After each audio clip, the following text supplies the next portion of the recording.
నేను కొణిదెల పవన్ కళ్యాణ్ అనే నేను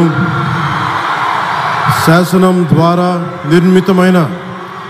భారత రాజ్యాంగం పట్ల నిజమైన విశ్వాసం విధేయత చూపుతానని, భారతదేశ సార్వభౌమాధికారాన్ని సమగ్రతని కాపాడుతానని, ఆంధ్రప్రదేశ్ రాష్ట్ర మంత్రిగా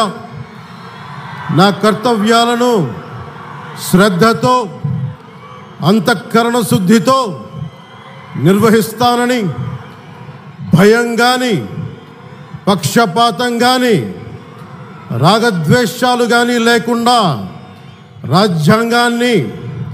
శాసనాలని అనుసరించి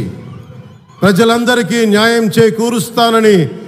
దైవ సాక్షిగా ప్రమాణం చేస్తున్నాను. నేను కొణిదెల పవన్ కళ్యాణ్ అనే నేను ఆంధ్రప్రదేశ్ రాష్ట్ర మంత్రిగా నా పరిశీలనకు వచ్చిన లేదా నాకు తెలియవచ్చిన ఏ విషయాన్ని, నా కర్తవ్యాలను సక్రమంగా నిర్వహించేందుకు అవసరమైన మేరకు తప్ప ప్రత్యక్షంగా కానీ పరోక్షంగా కానీ ఏ వ్యక్తికి లేదా వ్యక్తులకి తెలియపరచనని లేదా వెల్లడించనని దైవ సాక్షిగా ప్రమాణం చేస్తున్నాను.